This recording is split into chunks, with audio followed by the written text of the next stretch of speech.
तुलसी तू बड़ भागिनी, कौन तपस्या कीनी।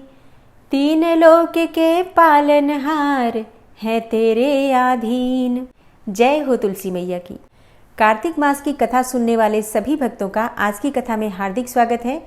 भगवान श्री हरि विष्णु और माँ तुलसी की कृपा सदैव आप और आपके समस्त परिवार पर बनी रहे। कार्तिक मास का आज चौथा दिन है और आज की वीडियो में आप सुनेंगे कार्तिक मास महात्म्य का चौथा अध्याय। तो कार्तिक मास की अधिष्ठात्री देवी श्रीमती राधा रानी का ध्यान करके इस पावन और परम कल्याणकारी कथा का श्रवण करते हैं।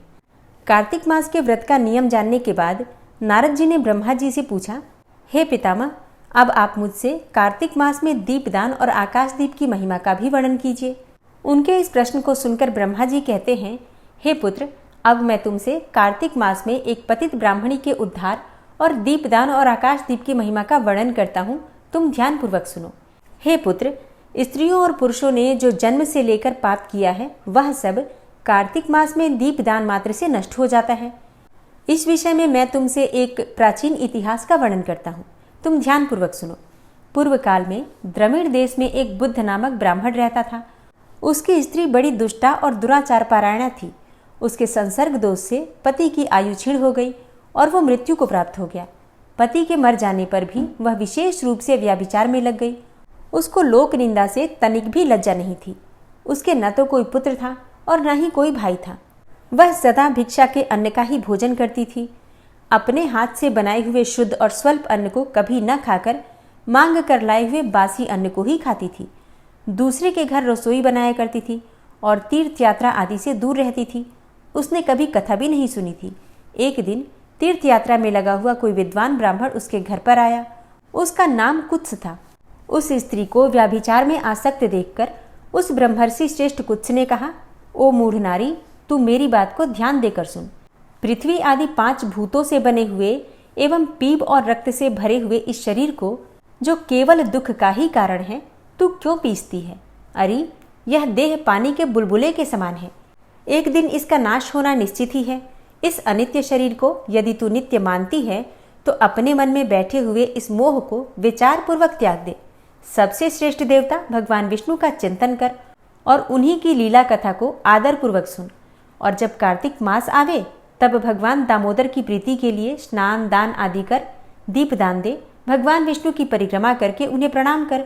यह व्रत विधवा और सौभाग्यवती सभी स्त्रियां कर सकती हैं। यह सब पापों की शांति और समस्त उपद्रवों का नाश करने वाला है। कार्तिक मास में निश्चय ही दीपदान भगवान विष्णु की प्रसन्नता बढ़ाने वाला है। ऐसा कहकर कुत्स ब्राह्मण दूसरे के घर चला गया और वह ब्राह्मणी भी कुत्स की बात सुनकर पश्चाताप करती हुई इस निश्चय पर पहुंची कि मैं कार्तिक मास में अवश्य व्रत करूंगी। तत्पश्चात कार्तिक मास आने पर उसने पूरे महीने भर प्रातः सूर्योदय काल में स्नान और दीपदान किया। तदनंतर कुछ काल के बाद आयु समाप्त होने पर उसकी मृत्यु हो गई। वह स्वर्गलोक में गई और समयानुसार उसकी मुक्ति भी हो गई। कार्तिक के व्रत में तत्पर होकर दीपदान आदि करने वाला जो इस दीपदान का इतिहास सुनता है वह मोक्ष को प्राप्त होता है। ब्रह्मा जी आगे कहते हैं, हे नारद, अब आकाश दीप का महात्म्य सुनो। कार्तिक मास आने पर जो प्रातः स्नान में तत्पर होकर आकाश दीप का दान करता है वह सब लोगों का स्वामी और सब संपत्तियों से संपन्न होकर इस लोक में सुख भोगता और अंत में मोक्ष को प्राप्त होता है। इसलिए कार्तिक में स्नान दान आदि कर्म करते हुए भगवान विष्णु के मंदिर के कंगूरे पर 1 मास तक अवश्य दीपदान करना चाहिए। महाराज सुनंद ने चंद्रशर्मा ब्राह्मण के बताए अनुसार 1 मास तक विधि पूर्वक व्रत किया। वे कार्तिक मास में प्रतिदिन प्रातःकाल स्नान करके पवित्र होते और कोमल तुलसी दलों से भगवान विष्णु की पूजा करके उस रात में उनके लिए आकाश दीपदान देते थे। और दीप देने के समय वे इस मंत्र का उच्चारण करते थे, दामोदराय विश्वाय विश्वरूपधराय च नमस्कृत्वा प्रदास्यामि व्योमदीपम हरिप्रियम। अर्थात मैं सर्वस्वरूप एवं विश्वरूपधारी भगवान दामोदर को नमस्कार करके यह आकाश दीप देता हूँ जो भगवान को परम प्रिय है। हे देवेश्वर, इस व्रत से आप में मेरी भक्ति बढ़े, इस भाव से प्रार्थना करके राजा सुनंद दीप दान करते थे। ब्रह्म मुहूर्त में उठकर वे पुनः आकाश दीप देते थे। उनका प्रातःकाल स्नान और भगवान विष्णु की पूजा का क्रम नियम पूर्वक चलता रहा। मास की समाप्ति पर उन्होंने व्रत का उद्यापन करके आकाशदीप के नियम को भी समाप्त किया और ब्राह्मणों को भोजन कराकर इस विष्णु व्रत की पूर्ति की। इस पुण्य के प्रभाव से राजा ने इस लोक में स्त्री, पुत्र, पौत्र और स्वजनों के साथ लाख वर्षों तक पार्थिव भोगों का उपभोग किया और अंत में स्त्रियों सहित सुंदर विमान पर आरूढ़ होकर 4 भुजाधारी, शंख, चक्र, गदा आदि आयुधों से सुशोभित पीताम्बरधारी विष्णु का सा दिव्य शरीर पाकर मोक्ष का आश्रय लिया। वे विष्णु लोक में भगवान विष्णु के ही समान सुखपूर्वक रहने लगे। अतः कार्तिक मास में दुर्लभ मनुष्य जन्म को पाकर भगवान विष्णु को प्रिय लगने वाले आकाशदीप का विधि पूर्वक दान देना चाहिए। जो संसार में भगवान विष्णु की प्रसन्नता के लिए आकाशदीप देते हैं, वे कभी अत्यंत क्रूर मुख वाले यमराज का दर्शन नहीं करते।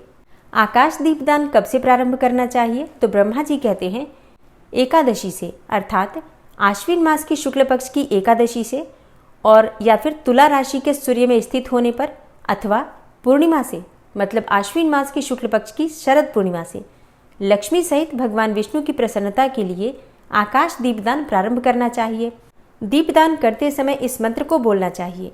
नमः पितृभ्यः प्रेतेभ्यो, नमो धर्माय विष्णवे, नमो यमाय रुद्राय, कांतारपतये नमः। अर्थात पितरों को नमस्कार है, प्रेतों को नमस्कार है, धर्म स्वरूप भगवान विष्णु को नमस्कार है, यमराज को नमस्कार है तथा दुर्गम पथ में रक्षा करने वाले भगवान रुद्र को नमस्कार है। इस मंत्र से जो मनुष्य पितरों के लिए आकाश में दीप दान करते हैं, उनके वे पितर नरक में हो तो भी उत्तम गति को प्राप्त होते हैं। जो देवालय में, नदी के किनारे, सड़क पर तथा नींद लेने के स्थान में दीपदान देता है, उसे सर्वतोमुखी लक्ष्मी प्राप्त होती हैं। जो ब्राह्मण या अन्य जाति के मंदिर में दीपक जलाता है, वह विष्णु लोक में प्रतिष्ठित होता है। जो मनुष्य कीट और कांटों से भरी हुई दुर्गम एवं ऊंची नीची भूमि पर दीपदान करता है, वह नरक में नहीं पड़ता है। पूर्व काल में राजा धर्मनंदन ने आकाश दीपदान के प्रभाव से श्रेष्ठ विमान पर आरूढ़ होकर विष्णु लोक को प्रस्थान किया। जो कार्तिक मास में हरिबोधिनी एकादशी को भगवान विष्णु के आगे कपूर का दीपक जलाता है, उसके कुल में उत्पन्न हुए सभी मनुष्य भगवान विष्णु के प्रिय भक्त होते हैं और अंत में मोक्ष प्राप्त करते हैं। पूर्व काल में एक गोप था जो अमावस्या तिथि के दिन भगवान विष्णु के मंदिर में दीपक जलाकर तथा बार बार जय जय का उच्चारण करके राजराजेश्वर हो गया था। कार्तिक मास महात्म का आज का अध्याय समाप्त हुआ और आज करवा चौथ है, तो आज आप सुनेंगे करवा चौथ व्रत की कथा। करवा चौथ व्रत की पौराणिक कथा के अनुसार बहुत समय पहले की बात है। एक साहूकार के 7 बेटे थे और उनकी एक बेटी थी जिसका नाम था करवा। सभी 7 भाई अपनी बहन से बहुत प्यार करते थे, यहाँ तक कि वे पहले उसे खाना खिलाते थे और बाद में स्वयं खाते थे। एक बार उनकी बहन ससुराल से मायके आई हुई थी। शाम को भाई जब अपना व्यापार व्यवसाय बंद करके घर आए तो देखा कि उनकी बहन तो बहुत व्याकुल है। 7 भाई खाना खाने बैठे और अपनी बहन से भी खाने का आग्रह करने लगे, लेकिन बहन ने बताया कि आज तो उसका करवा चौथ का निर्जल व्रत है, इसलिए वो खाना सिर्फ चंद्रमा को देखकर उसे अर्घ्य देकर ही खा सकती है और चंद्रमा अभी तक निकला नहीं है, इसलिए वह भूख और प्यास से व्याकुल हो उठी है। अब 7 भाइयों में जो सबसे छोटा भाई था, उससे अपनी बहन की हालत बिल्कुल भी देखी नहीं गई और वो दूर पीपल के पेड़ पर एक दीपक जलाकर चलने की ओट में रखकर आ गया। दूर से देखने पर वो ऐसा लगता था जैसे कि चतुर्थी का चांद उदित हो रहा हो। उसके बाद भाई अपनी बहन को बोला कि देखो बहन, चांद तो निकल आया है, तुम उसे अर्घ्य देने के बाद भोजन कर सकती हो। बहन खुशी के मारे सीढ़ियों पर चढ़कर चांद को देखती है और उसे अर्घ्य देकर खाना खाने बैठ जाती है। वो पहला टुकड़ा मुंह में डालती है तो उसे छींक आ जाती है, दूसरा टुकड़ा मुंह में डालती है तो उसमें बाल निकल आता है और जैसे ही तीसरा टुकड़ा मुंह में डालने की कोशिश करती है तो उसके पति की मृत्यु का समाचार उसे मिलता है। अब वो बौखला जाती है। तब उसकी भाभी उसे सारी सच्चाई बताती है कि उसके साथ ऐसा क्यों हुआ। करवा चौथ का व्रत गलत तरीके से टूटने के कारण देवता उससे नाराज हो गए हैं और उन्होंने ही ऐसा किया है। तब सच्चाई जानने के बाद करवा निश्चय करती है कि वो अपने पति का अंतिम संस्कार नहीं होने देगी और अपने सतीत्व से उन्हें पुनर्जीवन दिला कर रहेगी। जब साहूकार की बेटी ससुराल जाने लगी तो उसकी माँ ने सोने का एक सिक्का उसके पल्ले में बांध दिया और बोली कि रास्ते में जो कोई भी मिले उसके पैर छूती जाइयो और जो सुहाग की आशीष दे उसे सोने का सिक्का दे दियो और फिर से पल्ले की गांठ बांध लियो। बेटी से ऐसा कहकर माँ ने उसे विदा कर दिया। अब तो रास्ते में जो कोई भी मिले साहूकार की बेटी सबके पैर छुए, लेकिन सबने यही आशीर्वाद दिया कि सीली हो, सबीरी हो, बहुत बहुत भैया की बहन हो, अपने भाइयों का सुख देख। उसमें से किसी ने भी सुहाग का आशीष तो दिया ही नहीं।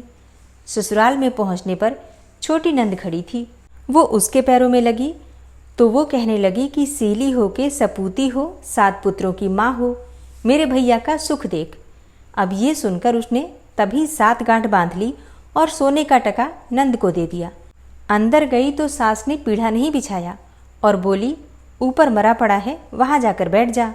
अब वो वहाँ गई तो उसने देखा कि उसका पति तो मरा पड़ा है। वो वहीं बैठ गई और उसे सेवन लगी। उसकी सास बची खुची रोटी दासी को देकर कहती कि बड़ी बहू को रोटी दिया। ऐसा होते होते मंगसिर की चौथ आई, मतलब मार्गशीर्ष मास की चौथ आई। चौथ माता बोली कि करवा ले भाइयों की प्यारी करवा ले, दिन में चांद उगानी करवा ले, घड़ी भूखी करवा ले। तब वो चौथ माता को देखकर बोली कि माता तुम्ही ने उजाड़ी है, तुम ही सुधारोगी, मुझे सुहाग तो देना पड़ेगा। चौथ माता ने कहा कि पौष की चौथ आएगी, जो मेरे से बड़ी है वो तुझे सुहाग देगी। इसी तरह पौष की चौथ माता आकर चली गई, माघ की फागुन की चौथ आकर भी चली गई, चैत की बैसाख की, जेठ की आषाढ़ की, श्रावण की भादों की सारी चौथ यही जवाब देती गई कि अगली चौथ आएगी, उससे कहियो वो तुझे सुहाग देगी। इसके बाद आश्विन मास की चौथ आई। उस चौथ ने कहा कि तेरे पर तो कार्तिक मास की चौथ नाराज है, उसी ने तेरा सुहाग लिया है और वही तुझे सुहाग देगी। उसी का पैर पकड़कर बैठ जाइयो, फिर वही तुझे सुहाग देगी। ऐसा कहकर आश्विन चौथ माता तो चली गई। बाद में कार्तिक मास की चौथ माता आई और गुस्से से बोली कि भैया की प्यारी करवा ले, दिन में चांद उगानी करवा ले, घड़ी भूखली करवा ले, व्रत भंडनी करवा ले। तब साहूकार की बेटी पैर पकड़कर बैठ गई और रोने लगी। हाथ जोड़कर बोली, हे चौथ माता, मेरा सुहाग तेरे हाथ में है, तुम्हें देना पड़ेगा। तब चौथ माता बोली कि छोड़ पापिनी हत्यारिनी, मेरा पग क्यों पकड़कर बैठी है। तब वो बोली कि माता मेरे से बिगड़ी हो, अब तुम्हें ही मेरा सुहाग देना पड़ेगा। चौथ माता राजी हो गई और आँख में से काजल निकाला, नाखून में से मेहंदी निकाली और टीका में से रोली निकालकर चिटली उंगली का छींटा दिया। देते ही उसका पति उठकर बैठ गया और बोला कि बहुत सोया। तब वो बोली कि तुम क्या सोए, मुझे तो 12 महीने हो गए। तब चौथ माता ने सुहाग दिया है। तब उसका पति बोला कि चौथ माता का उजमन कर। तब उसने चौथ माता की कहानी सुनी, करवा मिंसा, खूब चूरमा किया। फिर दोनों पति पत्नी जीम कर चौपड़ पासा खेलने लगे। तभी नीचे से उसकी सास ने रोटी भेजी तो दासी ने आकर कहा कि वो दोनों तो चौपड़ पासा खेल रहे हैं। सास देखकर खुश हो गई और बोली, क्या बात हुई। वो बोली कि मेरे तो चौथ माता आई हैं। ऐसा कहकर वो सास के पैर लगी और सारी नगरी में ढिंढोरा पिटवा दिया कि चाहे सुहागिन हो या फिर बेटे की माँ हो, सब कोई चौथ का व्रत करो। 13 चौथ करो, नहीं तो 4 करो, नहीं तो 2 चौथ तो ज़रूर करो।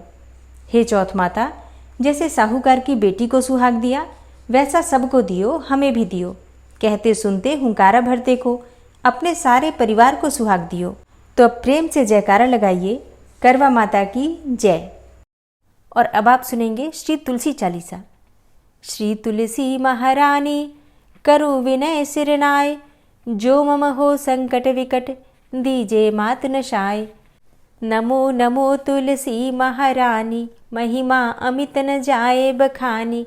दियो विष्णु तुमको सन्माना, जग में छायो सुयस महाना। विष्णु प्रिया जय जयति भवानी, तिहु लोक की हो सुख खानी। भगवत पूजा करे जो कोई, बिना तुम्हारे सफल न होई। जिन घर तव नहीं होय निवासा, उस घर कर ही विष्णु नहीं बासा। करें सदा जो तव नित सुमिरन, तेहि के काज होय सब पूरन। कार्तिक मास महात्म तुम्हारा, ताको जानत सब संसारा। तव पूजन जो करे कुंवारी, पावे सुंदर वर सुकुमारी। करे जो पूजा नित प्रति नारी, सुख संपत्ति से होय सुखारी। वृद्धा नारी करे जो पूजन, मिले भक्ति होवे पुलकित मन।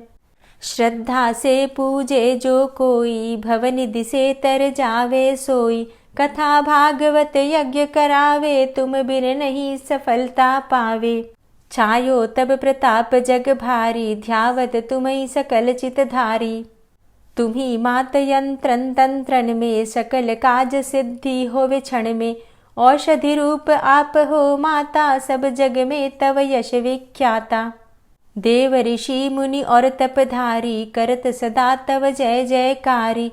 वेद पुराणन तव यश गाया, महिमा अगम पार नहीं पाया। नमो नमो जय जय सुख कारणी, नमो नमो जय दुख निवारणी। नमो नमो सुख संपत्ति देनी, नमो नमो अघ काटन चेनी। नमो नमो भक्तन दुख हरणी, नमो नमो दुष्टन मद छेनी। नमो नमो भव पार उतारणी, नमो नमो परलोक सुधारणी। नमो नमो निज भक्त उबारणी, नमो नमो जन काज सवारणी। नमो नमो जय कुमति नशावनी, नमो नमो सब सुख उपजावनी। जयति जयति जय तुलसी माई, ध्याऊं तुमको शीश नवाई। निज जन जानि मोहि अपनाओ, बिगड़े कारज आप बनाओ। करूं विनय मैं मात तुम्हारी, पूर्ण आशा करहु हमारी। शरण चरण कर जोरी मनाऊं, निश दिन तेरे ही गुण गाऊं। करहु मात अब मो पर दाया, निर्मल होए सकल मम काया। मांगू मातु यही बर दीजे, सकल मनोरथ पूर्ण कीजे। जानू नहीं कछु नेम आचारा, क्षमहु मातु अपराध हमारा। 12 मास करे जो पूजा, तासम जग में और नहीं दूजा। प्रथम ही गंगा जल मंगवावे, फिर सुंदर स्नान करावे। चंदन अक्षत पुष्प चढ़ावे, धूप दीप नैवेद्य लगावे। करें आचमन गंगा जल से, ध्यान करे हृदय निर्मल से। पाठ करे फिर चालीसा की, स्तुति करे मात तुलसा की। यह विधि पूजा करे हमेशा, ताके तन नहीं रहे कलेशा। करे मास कार्तिक का साधन, सोवे नित पवित्र हुई जाहि। है यह कथा महासुखदाई, पढ़े सुने सो भवतर जाई। यह श्री तुलसी चालीसा, पाठ करे जो कोय। गोविंद सो फल पावही, जो मन इच्छा होय। तुलसी चालीसा संपूर्ण। और अब आप सुनेंगे तुलसी महारानी की आरती।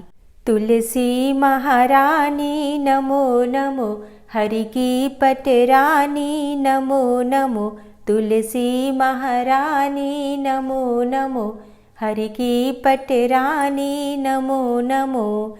धन्य तुलसी पूर्ण तप कीनो, धन्य तुलसी पूर्ण तप कीनो।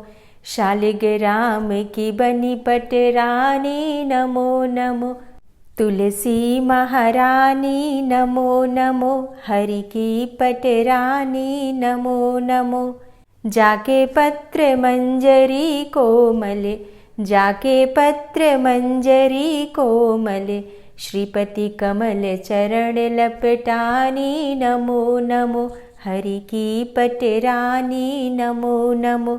तुलसी महारानी नमो नमो।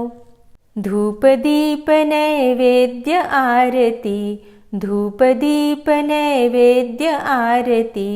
पुष्पन की वर्षा बरसानी नमो नमो, हरि की पटरानी नमो नमो। तुलसा महारानी नमो नमो। 56 भोग 36 व्यंजन, 56 भोग 36 व्यंजन। बिन तुलसा हरि एक न मानी नमो नमो। तुलसी महारानी नमो नमो, हरि की पटरानी नमो नमो।